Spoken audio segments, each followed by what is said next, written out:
I never thought I'd be the guy to catch his wife cheating, but here I am, standing in the middle of a mess I didn't even see coming. My name's Dave, and I've been with my wife, Lisa, for about 10 years now. We got married young, had a kid, the usual story. At first, things were good, normal, even. But over the last year or so, I started noticing little things.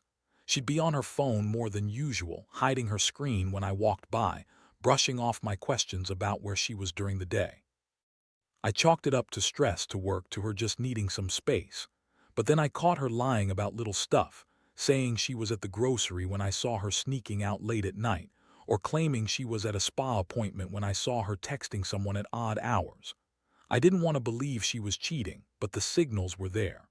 I felt it in my gut, that nagging suspicion that something was just off. And then, last Saturday, I decided to go look for something. I had been hearing her talk about how she wanted to get some extra batting helmets for our son's little league team. She said she was discussing his future in the sport with the coach, Mr. Carter, who's been helping out since last season. I didn't think much of it at first. I figured maybe she was out helping him with some team arrangement or something. But I decided to check the storage shed where they kept the equipment, just to see if she'd left anything behind, an excuse to see what she was up to. I remember walking into that shed and immediately feeling like I'd stepped into a different world. It was warm and smelled of mold and old baseball gear, but what caught my eye was the door slightly ajar. That's when I saw them. She and Carter in the equipment shed, barely dressed, her blouse unbuttoned, him leaning against the wall with his pants unzipped. I froze, staring at what I'd never imagined I'd see in my life. Lisa was giggling, her voice high and flirty, while Carter had his hands on her waist. They looked up when I entered, and the look on Lisa's face was pure panic. She tried to cover herself, pulling her shirt closed. But it was too late. The damage was done. Carter looked as uncomfortable as she did, but I knew exactly what I'd seen. Her hair was a mess, her makeup smudged, and her eyes darting around, trying to come up with some excuse. I didn't scream. I didn't yell right then. I just stood there, feeling my stomach turn. My mind was racing, trying to process how my wife, someone I loved and trusted, was in a tryst with our son's coach, someone I thought was just a helpful guy, not some cheat. I wanted to haul her out of there, tear her apart, but I couldn't. Instead, I turned around slowly, took a deep breath, and left. That moment changed everything. I started questioning everything about our marriage, about her. And I knew deep down this was not something I could ignore or brush aside like some stupid misunderstanding. My wife had been lying to me for months, maybe longer, and now I had proof. I didn't want to believe it, but I knew I had to face it. The next few days were a blur of anger, confusion, and a kind of numbness. I couldn't sleep, couldn't focus at work. Every time I closed my eyes, I saw her in that shed, her face flushed, her body exposed, Carter's hands on her waist. It's like a record I couldn't get out of my head. I went back to that shed a few times after, trying to understand how she could do this, how she could lie so effortlessly. And all I could think was, how long has this been going on? I started noticing little things. Her phone kept vibrating at night. She'd suddenly want to go out with friends. She'd get defensive when I asked about her whereabouts. I knew I had to confront her sooner rather than later. But I also knew that this wasn't going to be a simple fight. No, this was something far more complicated. I just didn't know how I was going to handle it, especially with our son involved. Whatever happened, I was determined not to let her get away with it without consequences. The night I finally decided to confront Lisa, I was a mess. My mind kept circling back to that shed, to what I'd seen. I couldn't get the image out of my head. Every time I thought about her, lying, smirking, pretending like she wasn't doing anything wrong, my blood boiled. I knew I had to get her to tell me the truth, no matter how much it hurt. I waited until she was home, which was rare lately. Usually she'd come back late from her girls' nights or whatever excuse she used.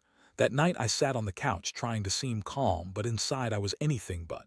When she finally walked in, I kept my tone even if my heart was pounding like a drum. "Lisa, we need to talk." She looked at me, her eyes narrowing. "What now? I've been out all day. I don't have time for your accusations." I clasped my hands tightly, feeling the rage simmering underneath. I saw you in the shed with Carter during practice, barely dressed. What the hell is going on? Her face froze, then she scoffed. You're crazy. I was helping him organize equipment, that's all. Maybe you're just imagining things. Don't give me that bullshit, I snapped. I saw her. Her clothes were almost off, Lisa. How do you explain that? She rolled her eyes and crossed her arms. Maybe. You need to get your eyes checked. I was talking to Carter about the team's future. That's it, you're overreacting. I felt a surge of anger. Stop lying. I know exactly what I saw, and I know what I smelled. Her perfume, his sweat, the whole damn thing. Don't insult my intelligence. Her face twisted into a sneer. You think I'd do something like that? After everything we've been through? You're just jealous because I've been spending time with a coach who actually cares about our son's future. Maybe you're the one who's insecure. I clenched my fists. Insecure. You're cheating on me, Lisa, not just some fling. Carter, the coach, your assistant, your lover. How long has this been going on? How many nights have you been sneaking around? Don't lie to me, I deserve the truth. She hesitated, then looked away. It's not what you think. He's just helping me with some ideas. We've grown close, sure, but it's not what you're implying. That struck me like a punch. Her calm, bitchy tone, the way she dismissed everything. She was good at lying, I'd give her that. But I could see the flicker of guilt in her eyes, and I knew she wasn't telling me everything. We argued for what felt like hours. She kept throwing out excuses, calling me paranoid, saying I was overreacting because I was insecure or jealous. She said I was being unreasonable and that I needed to trust her. But I couldn't trust someone who'd lie to my face, who'd betray me like this. I felt my heart shatter piece by piece that night. I was angry, yes, but also hurt, devastated that my wife, the woman I loved, was out there in our own backyard messing around with someone else. It was like the ground beneath me had crumbled. I kept asking myself, how did it get this bad? How did I let it go this far? After she finally stormed off to bed, I stayed up all night, staring at the ceiling, trying to process what I'd uncovered. The betrayal was raw, fresh, and it cut deep. I kept thinking about our little boy, about how this would affect him. I didn't want to blow everything up, but I also knew I couldn't keep pretending this was just some misunderstanding. The next morning, I made a decision. I couldn't just confront her and hope she'd come clean. I had to plan, to think about what I really wanted. I knew I couldn't stay with someone who'd so blatantly lie and cheat, but I also didn't want to ruin everything without giving her a chance to come clean first. It was time to decide whether to fight for the marriage or to walk away. One thing was clear, this wasn't going to end quietly. Whatever came next, I was done being the naive husband. I'd find out the truth, and then I'd decide what my next move would be. I just hoped I was strong enough to handle whatever that was. The days that followed were a whirlwind. I couldn't focus at work, couldn't sleep, and every time I looked at Lisa, I saw her differently, like a stranger who had done the unthinkable. I started digging through my own memories, questioning everything. Had I missed signs? Was I blind? Or was she just a good liar? And the worst part, I knew I had to confront her again, maybe more than once, to get to the bottom of it. I decided I needed evidence. I couldn't just rely on my gut anymore. So I set up a little recorder on my phone, discreetly, in the hope that I could catch her slipping up or get her to admit something. I wanted her to tell the truth, to come clean on her own without me having to push her too hard. That's when I started paying close attention to her routines, her habits, and her words. It didn't take long. One afternoon, I noticed her texting more frequently, often with vague messages like, "Can't wait to see you tonight," or "Don't forget the plan." I kept a close eye, waiting for the right moment to confront her again. But I also knew that timing was crucial. I didn't want to blow everything up without having all the facts. Then one evening I came home early from work just to catch her in the act. I hid behind the stairs, phone recording, heart pounding in my chest. That's when I saw her slip out of the house quietly, her purse slung over her shoulder, heading towards the baseball field where the team practiced. I couldn't believe it. She was meeting Carter again. I followed her at a safe distance, trying to keep calm. When I arrived near the field, I saw her sneaking into the equipment shed just like before. My stomach twisted. I wanted to storm in to catch her in the act again, but I held back. Instead, I waited behind a corner, listening, watching. That's when I overheard Carter's voice, low and husky. They were talking about the next time they'd meet, about keeping it quiet, about how no one can find out. My heart sank. I realized then that this wasn't just some fling. This was an affair they were actively hiding, probably for months. I finally decided enough was enough. I approached the shed slowly, my fists clenched. I knew I couldn't let her keep lying. She'd already lied so much. I didn't trust her anymore. I pushed open the door and stepped inside, forcing them to face me. Lisa's face turned white as a sheet, her eyes wide with shock and panic. Carter looked at me like I was crazy, but I was too furious to hold back. I told her I knew everything about the affair, the lies, the sneaking around. I told her I'd had enough of her bullshit, that I was done pretending. She started crying, trying to deny everything, calling me crazy, saying I was overreacting. Her voice was sharp, bitchy, full of attitude, like she didn't think she'd be caught. She shot back that I was insecure and jealous, that she was entitled to her own life, that I was controlling and paranoid. But I didn't care about her excuses anymore. I just looked at her and said, "You've been screwing around behind my back, Lisa, and I'm not going to sit here and take it anymore." Carter looked uncomfortable, but he didn't move to leave. I could see the guilt in his eyes. He knew he'd done wrong. I wanted to punch him, scream at him, but I just looked straight at Lisa and told her she needed to leave. I refused to be the fool anymore. She stormed out, ripping at her purse, calling me names, saying I was stupid for believing her. That night I sat alone in the dark, replaying everything. The betrayal hit me hard. I'd trusted her for so long, and she'd shattered that trust in a matter of minutes. I felt humiliated, angry, and deeply hurt. But at the same time, I felt a strange sense of relief. Finally, I knew the truth, and I didn't have to wonder anymore. I started thinking seriously about what to do next. I knew I couldn't stay with her, not after this. I loved her, I really did, but how could I stay with someone who'd lie, cheat, and dismiss my feelings so casually? The decision was clear. I had to protect myself and our son from whatever fallout was coming. But I also knew I needed to keep my emotions in check. This wasn't the time for rash decisions. I needed to gather my thoughts, plan my next move carefully. Whether I stayed and fought or walked away, I had to be smart about it.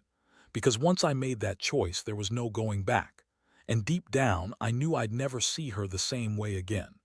The days after that showdown were a blur of emotions and plans. I kept replaying everything in my head: her sneaking out, the way she'd lie so smoothly, her bitchy attitude when confronted. Honestly, I was angry and humiliated, but I also felt a strange sense of clarity. The truth was out now, and I realized I couldn't pretend anymore. I had to figure out what I was going to do for myself and for our son. I started doing some serious thinking about the marriage. Part of me wanted to believe there was a way to fix it. Maybe counseling, maybe some kind of talk where she'd finally admit everything and promise to change. But deep down, I knew she wasn't the wife I thought she was. She was manipulative, arrogant, and she thought she could lie her way out of this. And that's when I realized I couldn't trust her anymore. Not a little bit, not at all. So I decided I needed a plan. I started documenting everything: the dates I saw her sneaking around, the messages she'd sent, what I overheard in the shed. I printed out the texts, saved the voice recordings, and even took pictures when I could. I wanted to be ready, just in case I needed proof to show her that I wasn't playing around. The last thing I wanted was to be blindsided again, caught in some half-truth or denial. Meanwhile, I kept my distance from her. She pretended like nothing had happened, acting bitchy and dismissive, throwing tantrums and trying to guilt-trip me.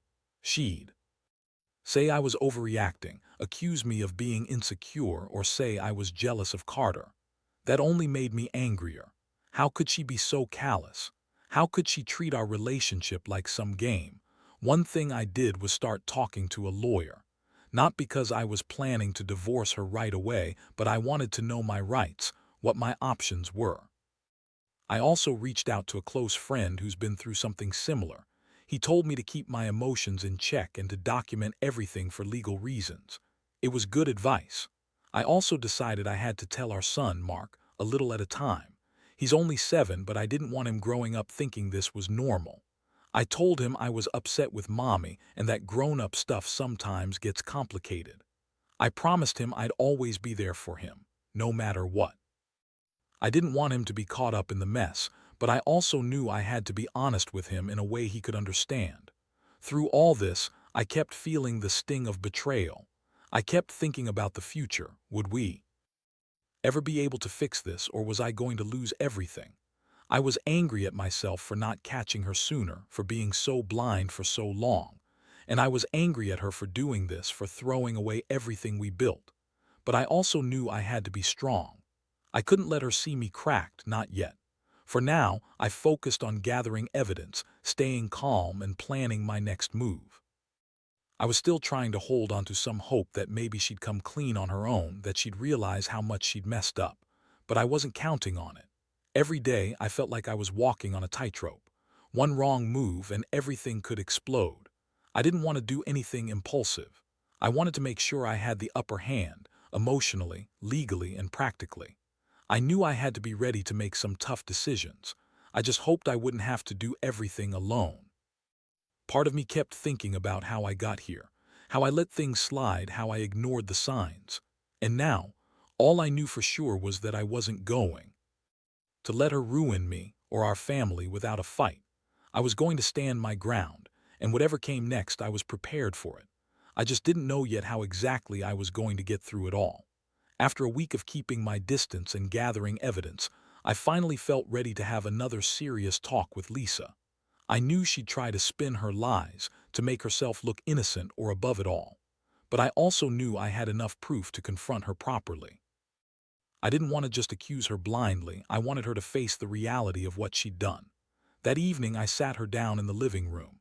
She was acting defensive, all bitchy and dismissive, throwing around her usual lines. "You're overreacting. You're insecure. This is all in your head." But I cut her off quickly. I pulled out my phone, showing her the recordings, the texts, the pictures I'd taken over the last few days. "I have all of this," I said calmly but firmly. "I know what you've been doing, Lisa. Don't try to pretend anymore." Her face twisted into a sneer. "You're crazy. You're just jealous because I spend time with someone who cares about our son. Carter's just helping me, nothing more. You're making a mountain out of a molehill." I shook my head. "That's not true. I saw you in the shed, barely dressed and giggling like a couple of teenagers. I overheard your conversation tonight. You're having an affair, and I'm not going to pretend I don't know it anymore." She started yelling, her voice high and shrill. "You don't own me. You're just jealous and insecure. I can do what I want. You think I like cheating on you? It's not like I wanted this. Carter's just a friend. He's been helping with the team, that's all." I looked at her, trying to stay calm. "You think I'm stupid? I know it's more than that. And I know you're lying about the helping part. You're having sex with him. That's what I saw. That's what I recorded, and I won't stand for it." Her eyes flashed with anger. "You think you're so perfect, don't you? Well, guess what? You're not. You're a terrible husband, and maybe I'm better off without you. At least with Carter, I get some real passion." That hit me hard. Her words cut deeper than I expected. I felt my fists tight and my stomach churn. It was like she'd just thrown a bucket of ice water in my face, confirming everything I'd suspected but didn't want to believe. I told her, "You're out of control. You're destroying everything we had, our family, our kids' stability. And for what? A stupid affair with some guy who's just helping you cheat." She scoffed, rolling her eyes. "You're so naive. Carter's just a good guy who cares about the kids. You're just jealous because I'm finally doing what I want. Maybe it's time you got over yourself." I was done arguing. I looked her straight in the eyes and told her she needed to leave, get out of the house, and don't come back until she decided to be honest and stop lying. She yelled at me, called me controlling, accused me of being paranoid. But I was past the point of caring what she thought. I knew I had to make some permanent decisions after this. I couldn't keep pretending things would go back to normal, not after this betrayal. The trust was broken, shattered beyond repair. I was tired of her bitchy attitude, her lies, her manipulations. I realized I was better off without her pretending to be innocent. That night, I sat in the dark, feeling exhausted and numb. I knew I'd have to tell her to leave for good soon, to protect my son and myself from her toxicity. I started thinking about what my life would look like without her, how I'd handle the custody situation, and whether I even wanted to stay married anymore. The road ahead was uncertain. I knew I'd face a lot of pain, a lot of anger, maybe even regret. But I also knew that I needed to stand up for myself and do what was right for me, for our kid, and for whatever shred of dignity I had left. The only thing I was sure of now was that I couldn't keep going on like this. Not with her, not with the lies, so I made up my mind she had to go. And whatever happened next, I was determined to come out the other side stronger. I'd been betrayed, yes, but I refused to let her destroy what little stability I had left. I'd rebuild somehow, even if it meant starting over from scratch. The day Lisa finally left was one of the hardest days of my life. She packed up her things in a rush, throwing accusations and insults over her shoulder as she stormed out. She called me controlling, manipulative, and said I was overreacting, like she always did when she was backed into a corner. I just stood there, feeling the weight of everything crashing down around me. Our son, Mark, watched quietly from the doorway, sensing that something was wrong. I gently sat him down and explained as best I could how Mommy and I were having some problems and that she was going to stay somewhere else for a while. I promised him that I loved him and that I'd always be there to protect him. The look in his eyes was so innocent, so trusting, and I knew I had to do everything I could to shield him from the chaos. That night I stayed up late, staring at the empty space where Lisa had been. I felt a strange mix of relief and grief. I was glad to finally know the truth, to have it out in the open, but I also felt devastated. Betrayal cuts deep, and I couldn't ignore the fact that the woman I loved, the woman I thought was my partner, had betrayed me so blatantly. In the days that followed, I started making decisions. I contacted a divorce lawyer, gathering all the proof I had collected. I knew this wasn't going to be easy. She'd fight me, probably try to turn things around, but I was prepared. I wasn't going to let her manipulate her way back into our lives without consequences. I also focused on rebuilding some sense of normalcy for Mark, taking him to the park, making sure he felt loved and safe. The shock and anger gradually gave way to a kind of numb acceptance.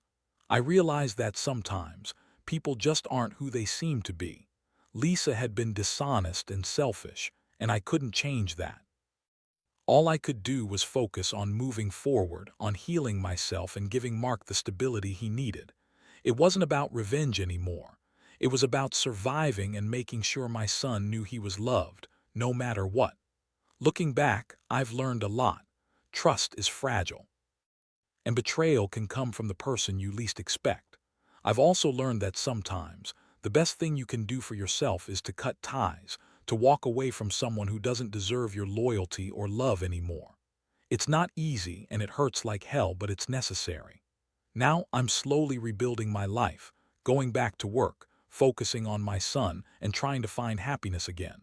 I still feel the sting of what happened, but I refuse to let it define me.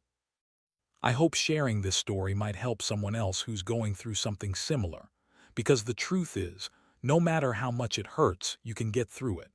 Trust may be broken, but life still goes on. And someday, you'll look back and realize that you're stronger than you ever thought possible.